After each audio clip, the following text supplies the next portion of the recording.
right, no pressure, but now, right? All right. Okay, so this is kind of, yes, we're going to go over contracts and we're going to out and we're going to go over the one before and the third party. But also I wanted to show how you get the information to write the contract. A lot of times they just call me and I'll ask them certain questions. Well, how much are they going to put down? And they don't know the answer to that. So this way is just kind of showing you how to gather all the information to get to where we need to fill out the contract. Okay, so the first interaction, the docs that you need to start with, the very first one, when you have contact with the client and you know that you're going to be working with this client, you need to give them an IABS. Does anybody know what the purpose of the IABS is? Information about brokerage services. Right? Here's the purpose. It should be given at the first substantial interaction. And what it does, it explains the rules of the brokerage, of the agent, and of the parties. It also, here recently, a couple of years, it has said that commissions are negotiable. So that's a big thing to let everybody know. The second thing that you need to have is a buyer's rep. So you want to make sure that you get that. And I don't care if you use the short form or the long form, does not matter to me. I prefer the long form, but if you're out and you're showing, like I recommend keeping an IABS and a buyer's rep blank ones in your car, so you always have them ready. All right, so you have to have a buyer's rep signed before you schedule showings in MLS. It is an MLS rule here in Central Texas. So make sure that you have that. That also includes compensation. You have to have the compensation amount on the buyer's rep. Also, you have to have it when you're showing new homes as well. So recently I had an agent, they went and showed the new home. They didn't have their buyer's rep.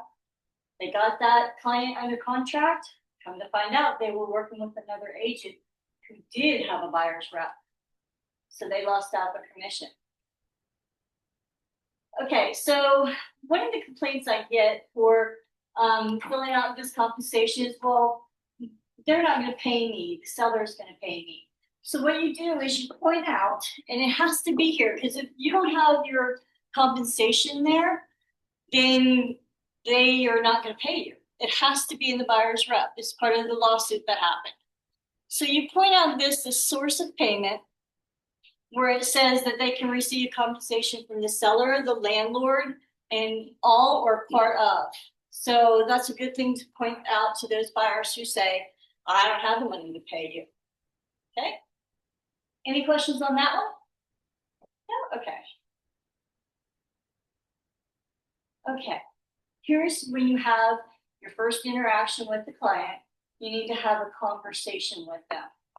You need to have a consultation, explain the process. They need to know what is expected of them. And so first thing you want to do is explain to them how you're going to search for a home.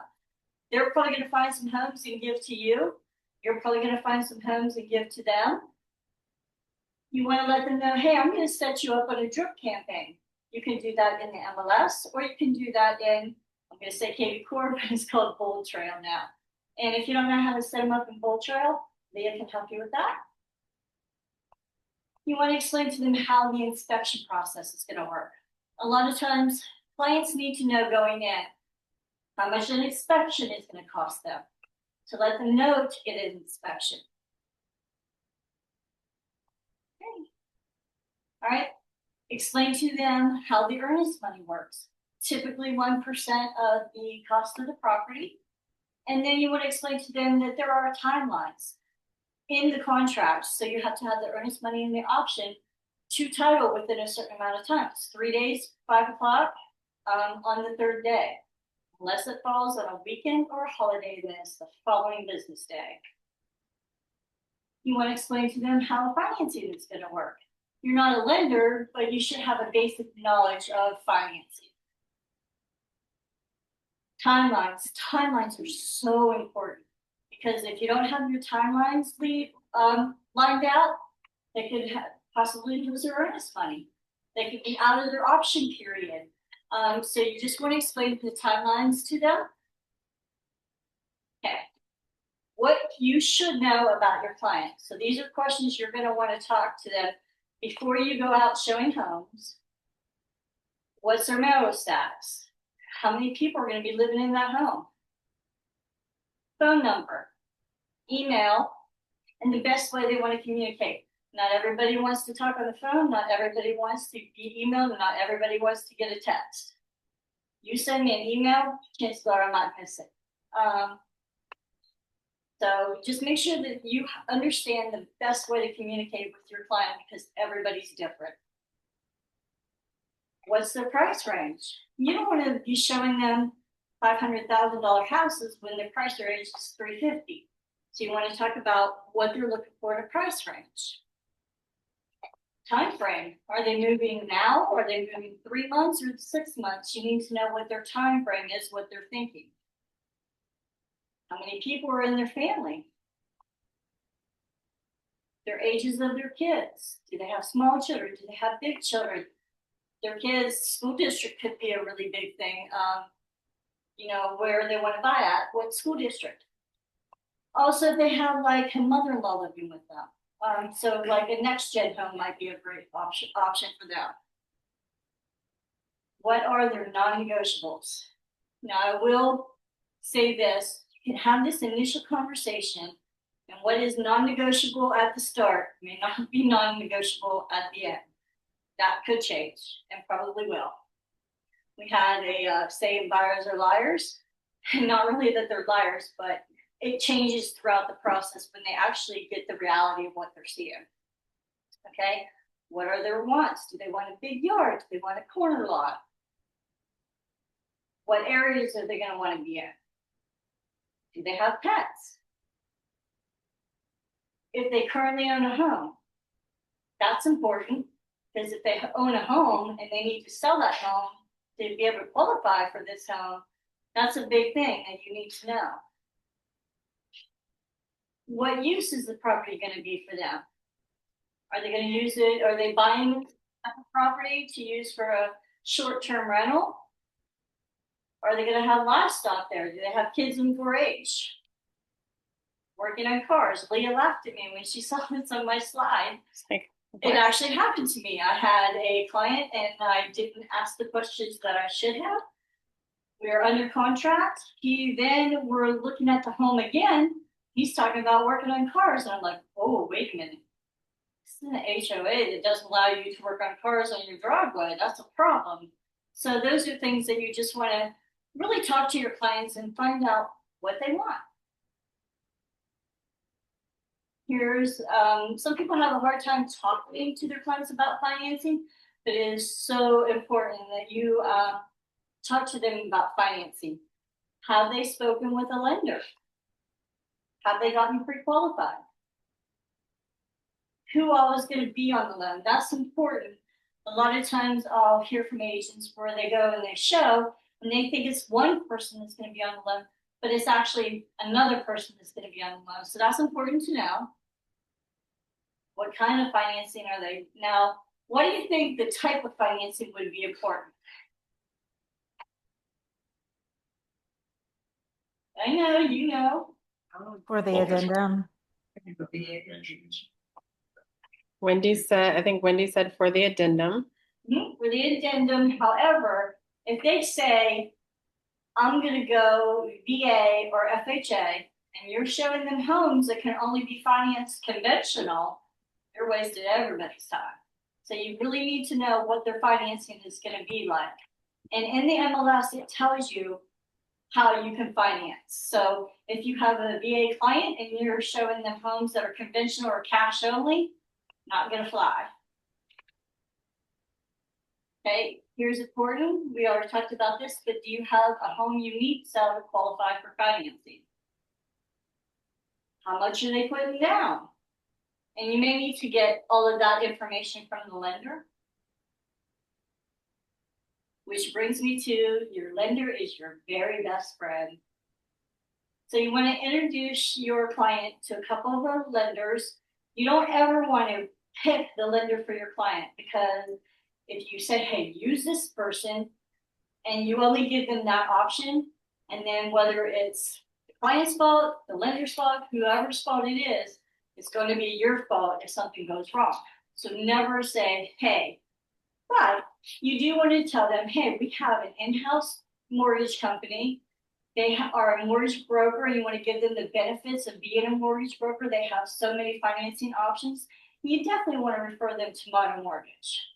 Which we do have a lender on today. David is with us in class. Here. And then- So Jeremy, don't freak out when I recommend other lenders. Yes, I am. I can always use a refresher on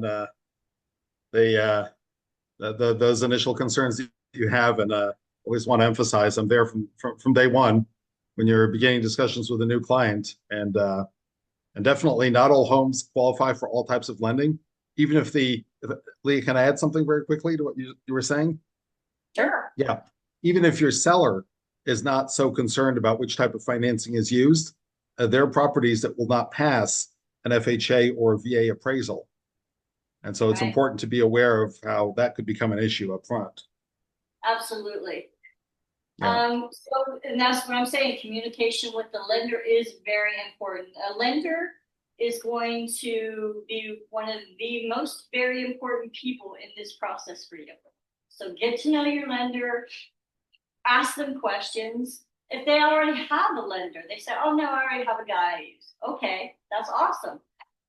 Call them. You won't know how many times I have heard agents say, well, I haven't talked to the lender. And it just like shatters my heart. So make sure you always talk with your buyers, lenders. You need to be friends with them. You need to communicate with them. You know how to get a hold of them. You always want to be in communication from start to finish with the lender.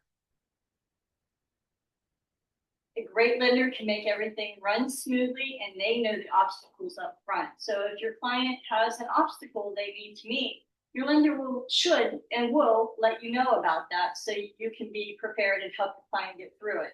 And also, check in with them, say, hey, did you get all the paperwork to your lender? All of that kind of stuff. Title is also your best friend. Not all title companies are created equal. You need to get to know your escrow officer. Whether you pick it or whether the listing agent picks it, you want to get to know them. You want to make friends with them. They can also be a breaking point in your transaction going smoothly.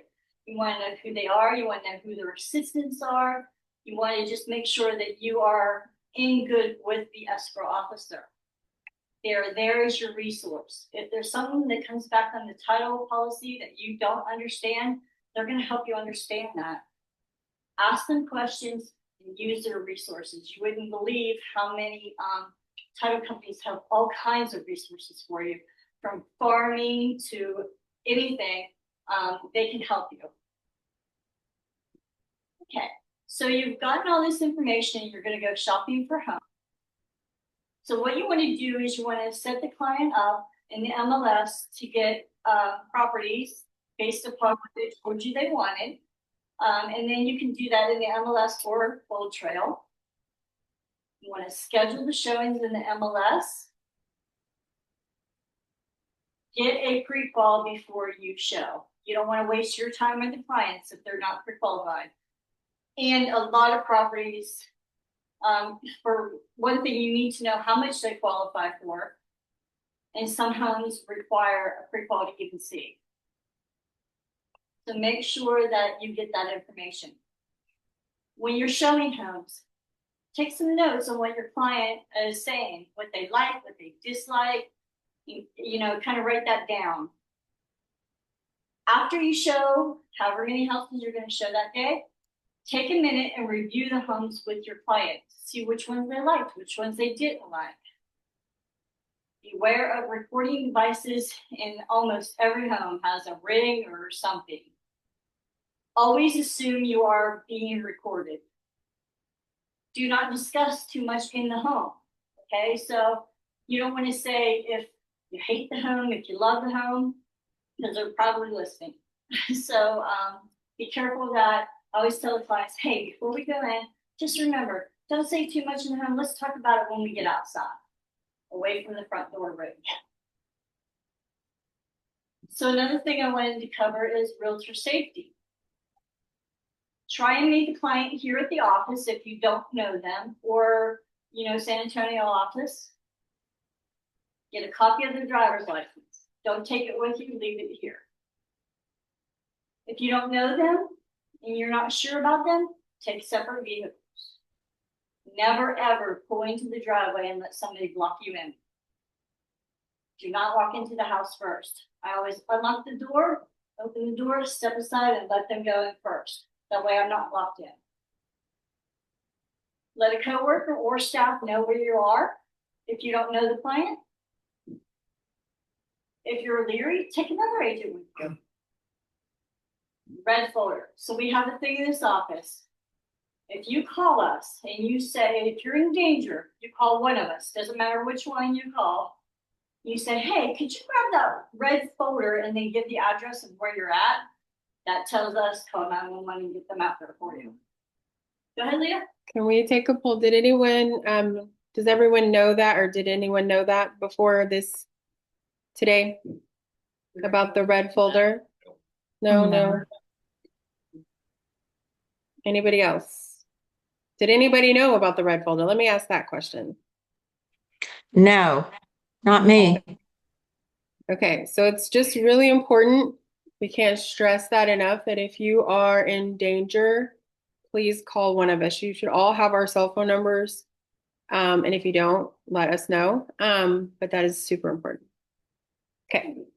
Okay, and then whatever protection you decide to carry, whether, it's a gun, whether it's mace, whatever you want to carry, that's up to you. But just make sure that you have some type of protection and you know how to use it. What is that lady called? What's that?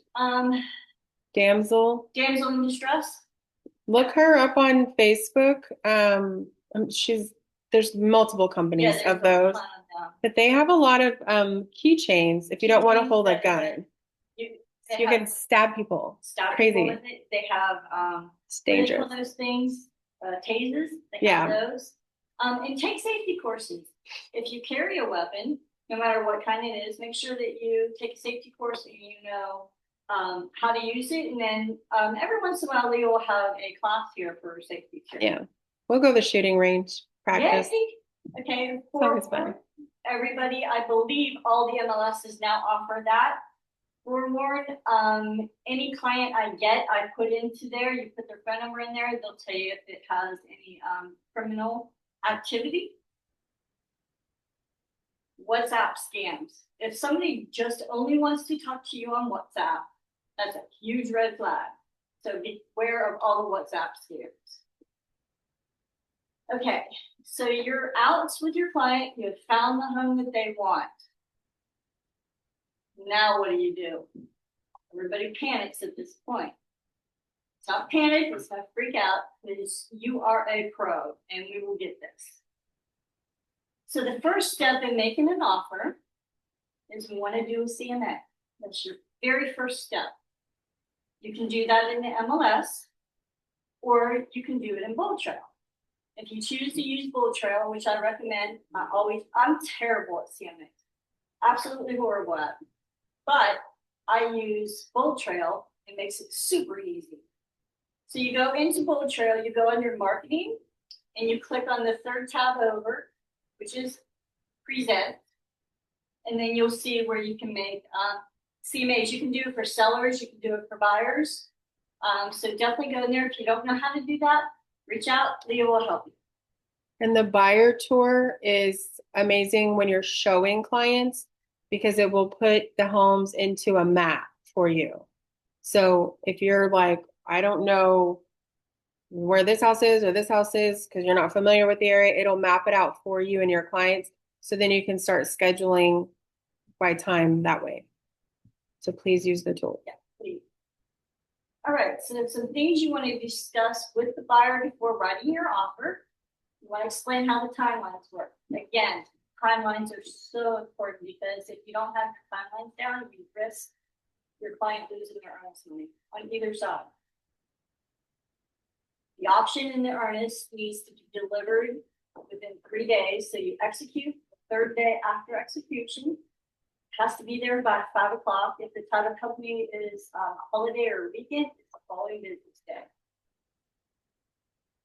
Things to do during the auction period, so you want to let them know, hey, this is your auction period. This is your time to do any of the research that you need to do. If you just wake up one day and decide, hey, I don't want this house, as long as you're in your auction period, we'll give your money back. We'll not give your auction money back though. Inspections, you want them to set up inspections. Home, septic, foundation, roof, whatever inspections they need to do needs to be done during the auction period. Financing approval, that's a big timeline. If you put that you want financing approval within 14 days, you need to work with your lender, make sure you have that financing approval. That's really important. Go over the CMA and what you think the offer price should be, recommend it to them, but they always make their own decisions. Ask them if there was anything in the house that they wanted, any non-realty item. Who is paying for the HOA doc if they're in the HOA? Go over who they want to pay for the title policy. Who is paying for home warranty? Who is going to buy a survey? Any seller concessions that they may need, the type of financing, how much done, how much down they want, talk to the lender. You should know this prior at the beginning. Remember when we talked about that? When they would like to close. Explain the outcomes of submitting the offer. Let them know that they could accept it first time or they could counter back. So now you're setting the scene.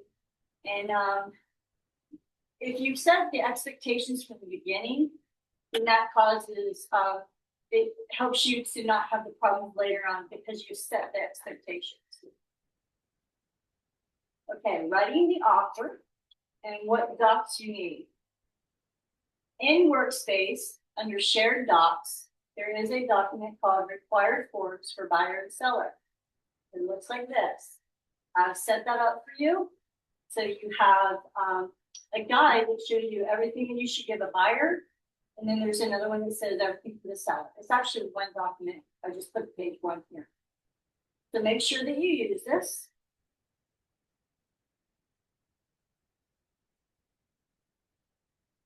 Okay, here's some other things. Is there offer instructions in the MLS that can make your job a whole lot easier if the listing agent put it in the MLS for you? So look under additional information or docs depending upon which MLS that you belong to.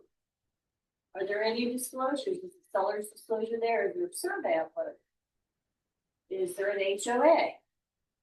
Was the home built prior to 1978? So you're going to want the lead. Is there on-site sewer? Is there a well? You need to look up the property in the appraisal district. You're going to verify that it is the address that's in the MLS. You're also going to verify that who they say owns the house actually does own the house. And then you'll need the legal description to write the offer. Make sure you use the right contract. If it wasn't for, is a farm or ranch, is it an improved lot? Just make sure that you use the right contract. And is there any non-realty items that your client would like to ask for? Refrigerator, I don't care if it's listed in the MLS or not, is a non-realty. Same with like washer and dryer. So make sure that you understand that. So we're going to write a 1-to-4. So if you're here, I gave you the 1-to-4. If you're online, go ahead and pull up your zip forms. And let's fill out the 1-to-4 and the third party. So here's the scenario. And we'll give you a few minutes to get this done, and then we'll go over it. So the offer is going to be $350,000. It's going to be an FHA financing with 3.5% down. 14 days to obtain financing. Your buyer wants the seller to pay the title policy and the extra coverage. Seller has a survey, but the buyer says, you know what? If title doesn't accept that, I'll buy a new survey. They want to close December 22nd. Your buyer happens to be a real estate agent in California and is married. His wife's also a real estate agent. They're going to ask for $6,000 in closing costs. the home is in a HOA. This buyer is asking the seller to pay your 3% commission. They would like the seller to pay for a home warranty, 7-day option period. They're buying a home and their kids are in 4-H and they're raising swine, hogs, whatever you want to call them. Okay? So take a few minutes, fill out the 1 to 4 and the third party, and then we're going to go over it. We'll leave the slide up so you can see it. Yes. We should play music or something. Okay. Ready? Alexa, play Christmas music. Oh, she didn't hear me. Alexa, play Christmas music. All the Alexas heard in you. this house are going off right now. My gosh, sorry. Sorry. And ours singing. Stop the music. That's so funny.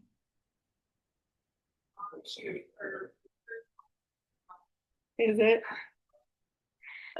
We now have jingle bells in the background. Awesome. Hey girl, whatever you need to do, do it. How much time are we gonna go? 10 minutes? Yeah, 10 minutes. 10 minutes? 10 minutes is good.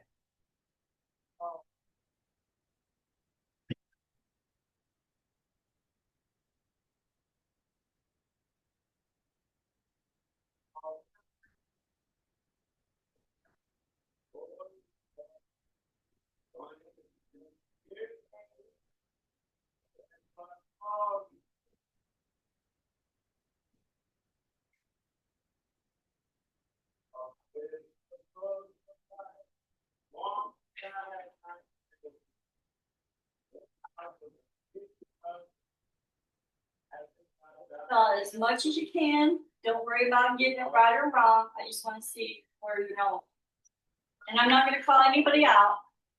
We'll let you see what you need help on. And then that's what we're going to do.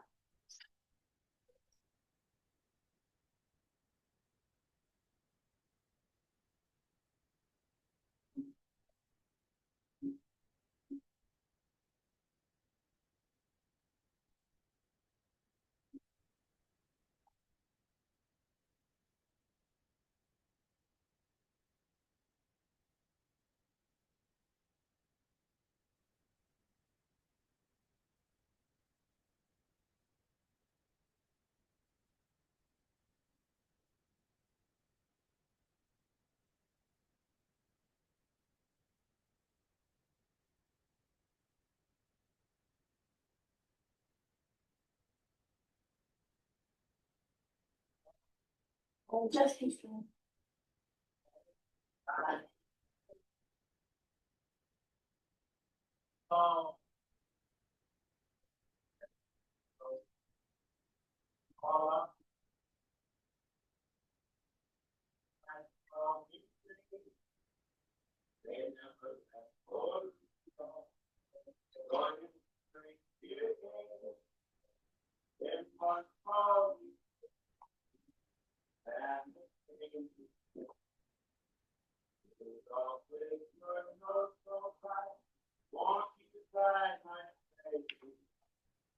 You may feel like you're in school and you're taking like the quiz.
5 minutes.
Just a couple more minutes.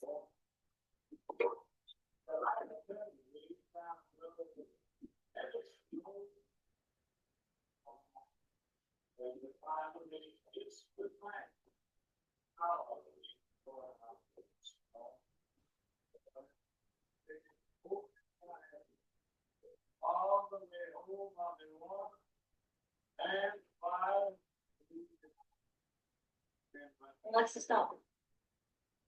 Okay, if you didn't finish, that is perfectly okay. The more you do the contracts, or you, like I can write a contract, you will get to that place, I promise. All right, so let me go and close out of this and let me pull up contract that I filled out. Share it. So if you have a red marker or a red pen, like in school, circle what you got wrong or what you don't understand so that you and Karen can go over it. And ask questions. Yes. Definitely ask questions. Okay, so here you can make up whatever name you want, who your buyers are, who your sellers are, okay? So the first thing on paragraph 2, you want to put the legal description in this box, okay? So if you look it up, and this is just an example, when you look it up in the appraisal district, it will tell you what the lot number is and what the block number is. If there's not a lot or block, just leave it blank. And then the rest of the legal description goes into the third space there. Okay, make sure you put the entire thing, that's really important. You want to put what city it's in, what county it's in, and then known as, that's where you put the 911 street address and just the zip code. You don't need to do the city and state. Okay, anybody have any questions about how you find that information? Awesome. We didn't do exclusions, but if the seller wanted to retain something in the home and they told you chandelier or whatever, that would go there. All right, so the sales price. Did everybody have that the client was putting down $12,250? 3.5%. That means that they're going to finance $337,750. Again, you're going to get that information from the lender more than likely, and they're going to tell you how much or whatever percentage they need to put down for a total purchase price of $350. And then make sure you click third-party financing. Now, if this was cash, there would be nothing in line A. There would be nothing there, and the third party would not be checked because it would be cash. Okay, leases, if there were a lease, like they leased fixture leases, any kind of other leases, the actual home itself, they would check this and get copies of that. But there was no lease in this scenario. Thanks. Absolutely. Okay. Got a guy who's selling his lot, it's got a lease on it currently, Uh-huh. or a shop that he has on it, roofing. But I've got potential buyers. Yep, you would check that there's a lease and provide that lease to the client as well. Because once he sells the property, that lease goes with the property. Gotcha. You know, I'm just curious what is there a block here? Checkers. It would be. Okay. It would be A, or the next Okay, lease. okay, Mhm. all right. Thank you. You're welcome. Okay, here you want to put down how much earnest money. First you want to name the escrow officer's name, the escrow company, title company, their address. And then the first block is for the earnest money. Typically it's 1%. If you want to go in and make a stronger offer, you could always do more, but realize that earnest money is always up for losing it. So be careful there. And then the auction fee, we did $70 for 7 days. If you'll see under B, that's a 7-day option. That's also negotiable. If you want to come in with a really strong offer, you could go more. You can do $20 a day, whatever. Okay, title policy, and make sure that you give them enough time. If it's a busy time of the year, you might want to go 10 days to make sure that you have time for the inspector to get out there. Title policy survey. The buyer, remember on our scenario, they wanted the seller to pay the title policy. So we checked seller there. And then the name of the title. Yeah. I went to a class recently and the teller rep said not to put an actual person's name on the under 5A. Thoughts on that? I mean, we always did before. Under 5A? Earnest money and termination action. Okay, so I don't know who that title company is. They may have that as their policy, but I don't want it just to go to Old Republic. I want it to go to Naomi at Old Republic. So yes, you can do that. Yeah. Because maybe there is somebody at Old Republic you don't. Okay, and so then the extra policy, you should have put 8.2 by the seller. What this is it is shortages in area. It is additional coverage on the title policy that covers like encroachments and lines and things like that. The price of this is 5% of whatever the title policy costs. You can go online at most title companies and they'll have a chart where it says how much the title policy is going to cost per how much the house is going to cost. Okay. All right, so survey, if you click the first box within 3 days, and then the second box there in number C1 should have been buyer's expense.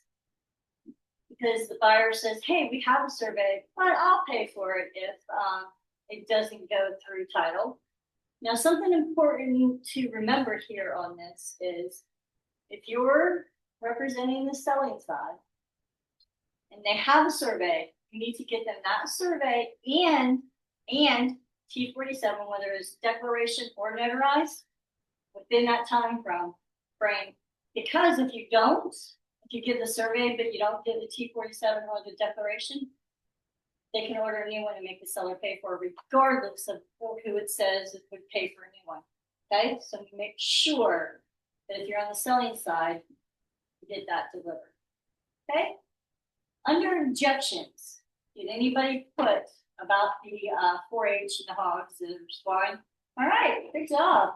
Okay, so if they're going to buy this property, and they're going to be, their kids are in 4-H and they need to keep whatever pet there, got to make sure that you have a way out if that's not allowed at that property. Same thing if this was going to be a short-term rental. This gives your client an out. And then within 3 days, 3 to 5 days is normal now. So if you're out of option days and it comes back and you can't have swine, can they still get their earnest money back? Yes, So this is another out. this is another out.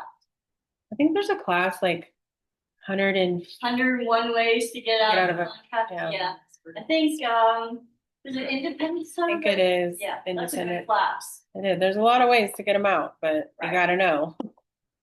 Do y'all run into situations, just something that I've read when we were looking about how, on surveys, sometimes the person that does the surveys requires the permission to reuse the survey?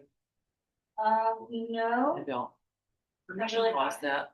Like, as that they have an existing survey and they're gonna use that survey to, Yeah, use no, for the it's- sale, and, okay, Yeah, once the client has it and it's been bought and paid for, it's their property, they can use it. okay. I Yeah. just read that somewhere. Yeah, now the title company may not let them use it for whatever reason. But the title survey- would catch that and it wouldn't be, Yeah. wouldn't worry about anyway, Yeah. okay.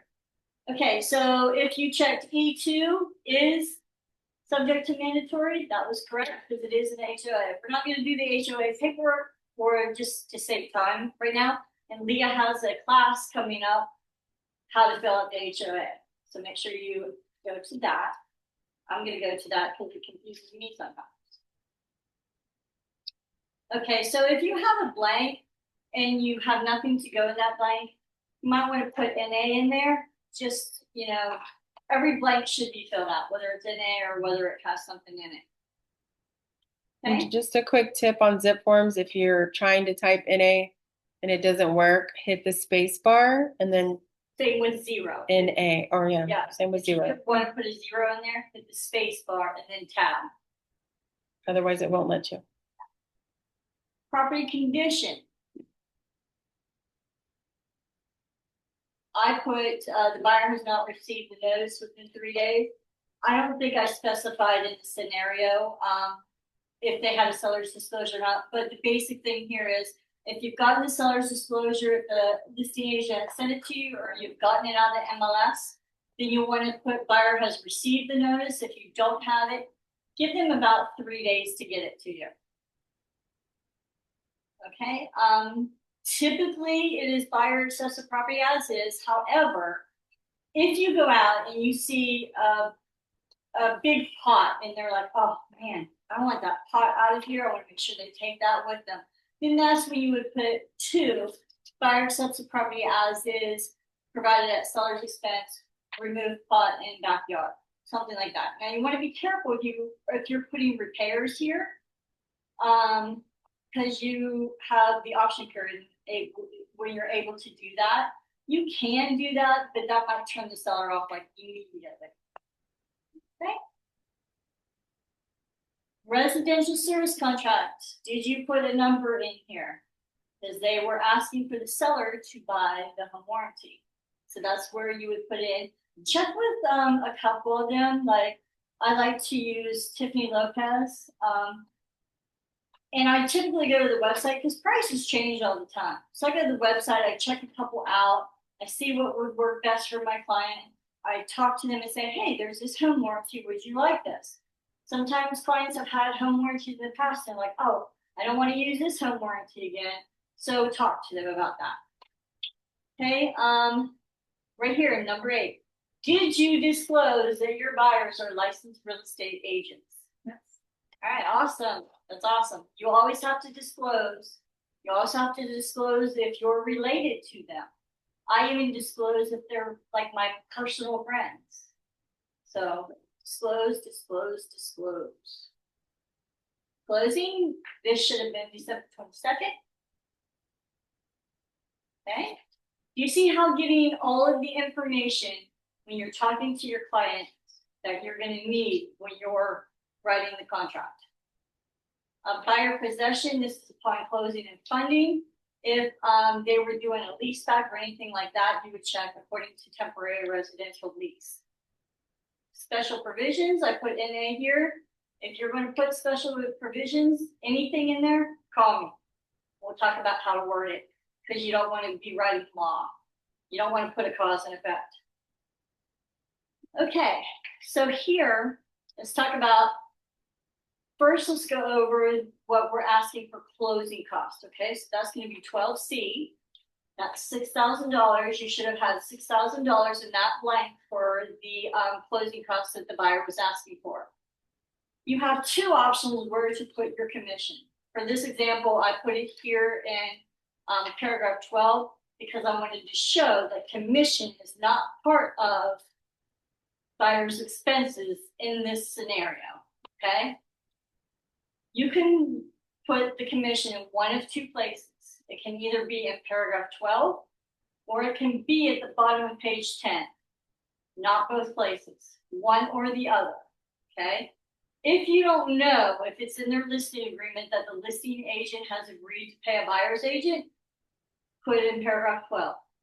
That creates a new obligation for the seller, okay? If the listing agent has said, hey, we already have it in my listing agreement that they're gonna pay you 3%. You would leave this blank, you would put it at the bottom of page 10, I'll show you that when we get there.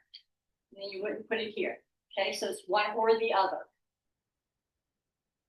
Does anybody have any questions on that? Because I get that question almost daily. Good, okay. Then you just wouldn't check anything at 12 if they want to go to page 10. Right, other than the closing cost still goes there. Okay. Okay, here under notices. I have people, like this is blank all the time. This is for the title company. This is not for your listing agent to steal your client. You have a buyer's rep, you don't need to worry about that. Or the buyer stealing your listing, they have a listing agreement, don't need to worry about that. This is for the title company to be able to contact your client. It's really important that you fill this out. So make sure that's filled out. Anything that you have in addition to this 1 to 4, for example, you should have checked under number 22, third-party financing. Any addendums that go with the contract, you check. If it's not listed there, put it under other. So if you had a non-realty, you would have checked other. Okay? Because it's all part of this contract. Okay. So the execution date, that should be blank. That's not filled out until everybody signs. Okay, here on, I didn't fill this out, but let me just go over this broker information. So other broker form, so you're on the buy side, so that's the side that you would go to is other broker firm. You would put MBRE Group, LLC, and then our license number 900 2915. Then you put your name and your license number.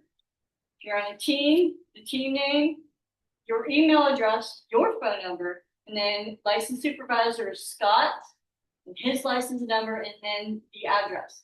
Whether you're in the New Braunfels office or if you're in San Antonio, and then also Houston as soon as we get another office down there. Then you fill out the listing broker on the other side. Now, a lot of that information you can get from going to the truck website and looking, and you can also get it from the MLS, a lot of it. If, okay, so on the left side, you want to click buyer is only as buyer's agent. On the right, seller is only seller's agent. Now here's a caveat. If you are selling a property that is listed by Remax Go, Remax Associates, there would be nothing on the left-hand side. It would all go on the right, and you would check buyer and seller and buyer as intermediary. That makes sense to everybody? Awesome. If it's an intermediary, stay on the right. And then you need another form. Yes. Yes, then you do need another form.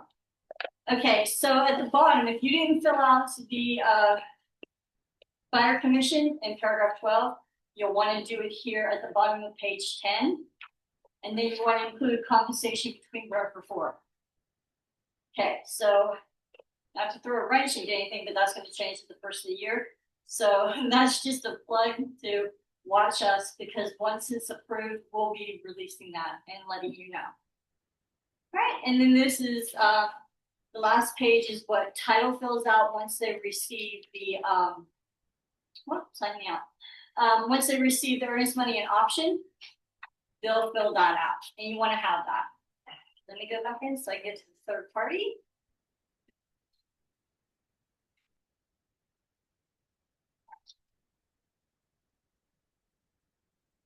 Okay, so the third party, first line obviously is the address.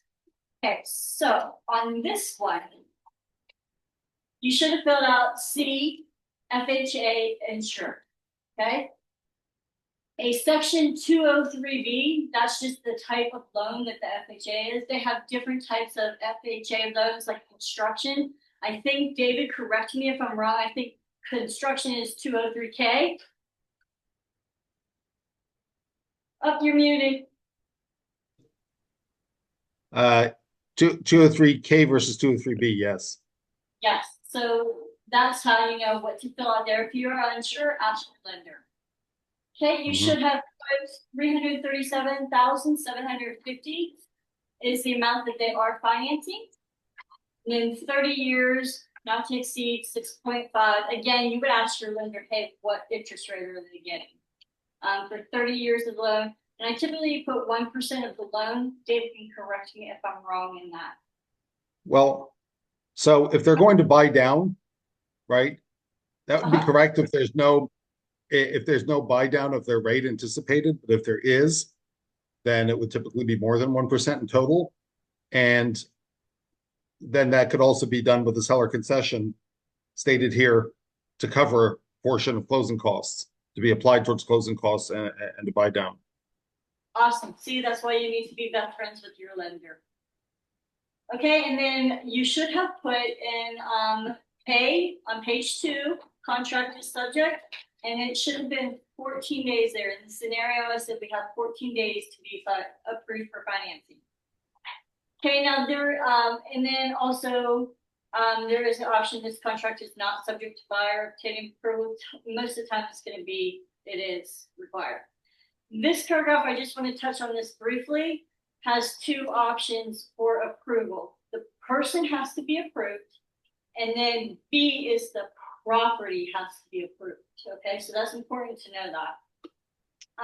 So if the buyer is approved, but the property, say if it's VA and there's a bunch of mold in the house, that property is not going to qualify, and your people will get their earnest money back. Okay. So then in 4, you should have filled out 350,000. Here you want to put the total purchase price of the home, not the part that they're financing. Okay. Total purchase price, that means that it has to appraise for that. That's FHA and VA. You cannot use that for conventional. And obviously you wouldn't even use this form for cash. Okay, does that make sense? Anybody have any questions on this so far? Awesome. Okay, let me go out of here and pull up my.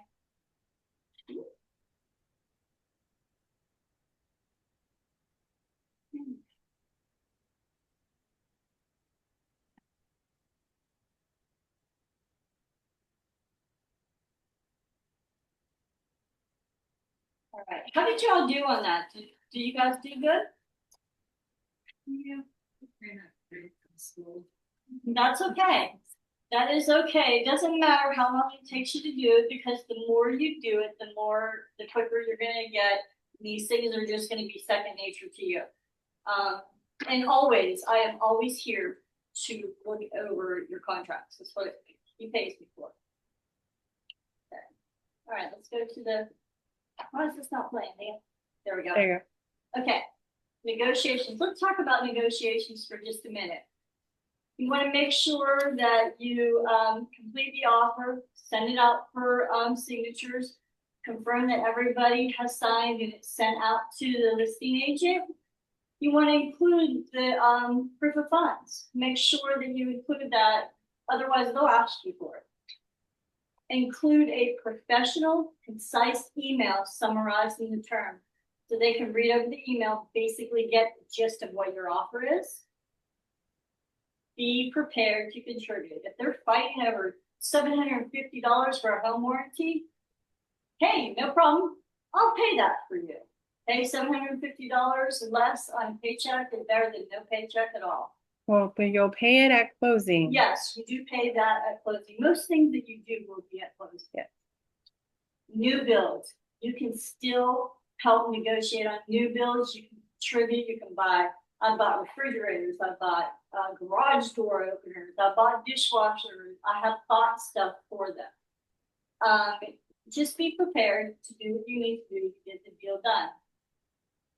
A lot of people go in thinking, well, I don't want to pay $1,000 for fridge. Okay, well, got nothing. So just keep that in mind to help it, make it happen. Here's a big tip. Pick up the phone, talk to the agent. A lot of reasons for that. You get to hear their tone of voice, and they will spill information like nobody's business. I can talk to an agent and figure out what their clients must-haves are, or they'll spill to me, yeah, let's see if we can get this done. They're already under contract and they themselves like they get, oh, do they really now? See how you get information. So, and also text can be a lot of the tone going back and forth as text. That can be a lot. What I do is I talk to them with the phone call, follow up with the text, recapping our conversation. Okay? So always talk to the other agent. You'll be surprised how many people have said, well, did you talk to the other agent? Now I texted, they haven't answered me back. Pick up the phone. Play nice in the sandbox. If you are difficult to deal with, they will remember that. There's a couple agents that I just move around. I'm like, man, why do they have to like this house for? So just be nice. And here's some tips for some strong offers. Always disclose what the title policy is going to cost. Okay, so if your client, and the reason I say this is your client's like, I don't want to pay that, I don't want to pay that. How about you want the house? Because this is all that it's going to cost you to pay for that. You're giving your client knowledge. Okay, the more knowledge they have, the better they can make decisions with. Get a net sheet from your escrow officer so they can see their bottom line. Don't fight over title companies. Most of the time, that is so not worth the fight. How strong do they want to go and have that discussion with your client? How bad do you want this and what's your walk away from? So you know what it is. Discuss what they're willing to pay for. Give strong timelines. Okay, 7 days versus 10 days for an option period. Make sure you can get the inspections done in that time. Don't fight over the small stuff.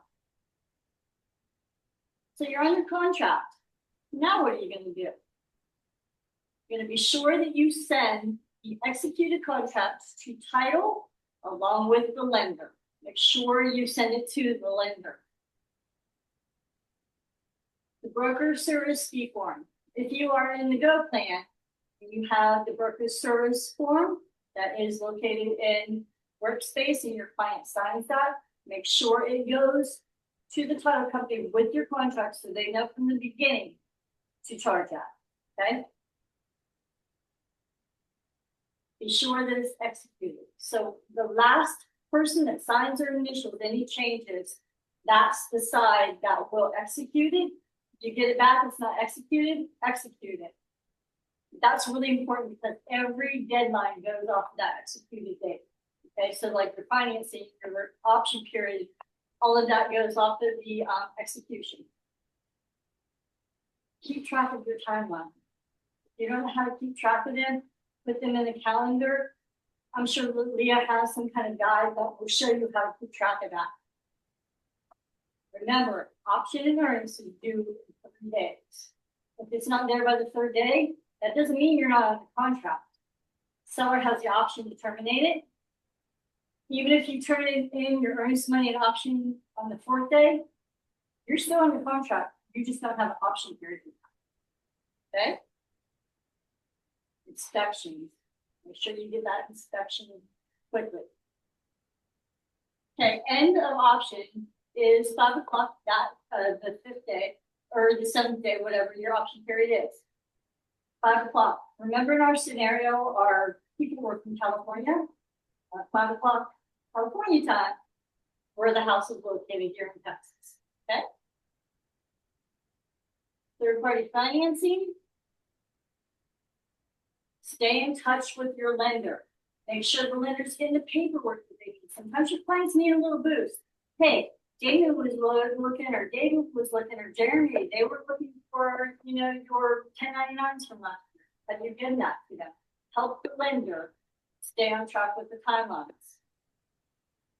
Okay, once you get that inspection, and I have never seen a clean inspection report. They always have a bunch of stuff on there.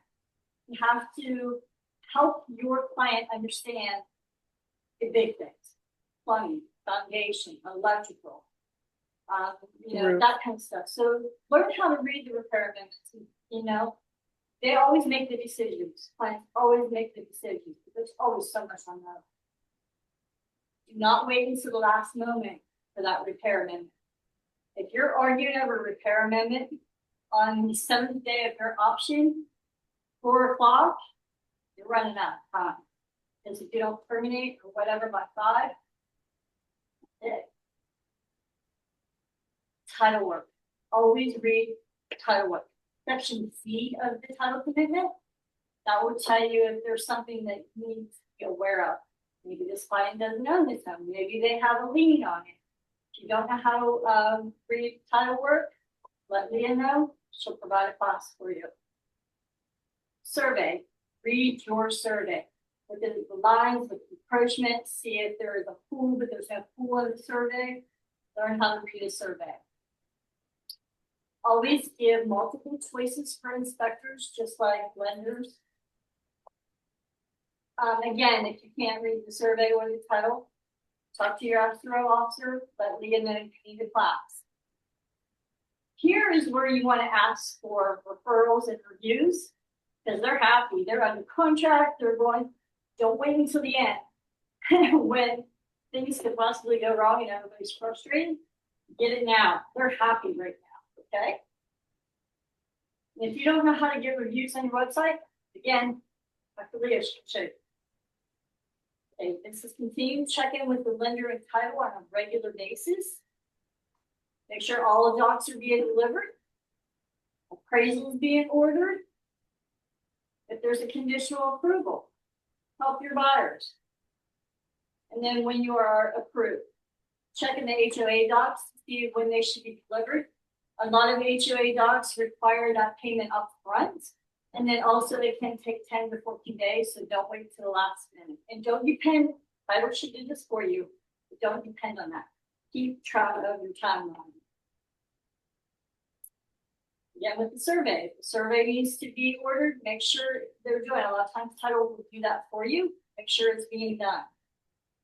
Home warranty, most of the time I discuss with the client, we talk about like if the seller is paying for it, I'll talk to them, I'll see which one, I'll call and I'll order it from Tiffany and then make sure that that gets to title. So title knows to have it on the CV that it's paid at closing. Okay, you get it clear to close. You're ready to go to the closing table now. Submit your CDA. Preferably before the closing disclosure is balanced. That way you can make sure that that 249 no service fee is on there. You can make sure that the commission is on there. You can make sure that they're getting credit for their earnest money in their option. So submit the CDA. Review the CED and verify all numbers. Remind the client to have their utilities turned on. Schedule closing for your client. Check on the other side of closing. Here's a tip. Do not schedule a closing for Friday. The reason for that is if it doesn't close on Friday, they have ordered their moving trucks. Now everybody's in upheaval because they can't close for whatever reason. Don't do it on a Friday. Do it Monday through Thursday. And then do a final walkthrough. Do not wait until the last day to do a walkthrough. Because if something needs to be, if they didn't do a repair that you agreed to, and the house is a mess, you have time to get that fixed. Be sure that all the repairs have been done. The house is clean and ready to move in. Get your people a closing gift.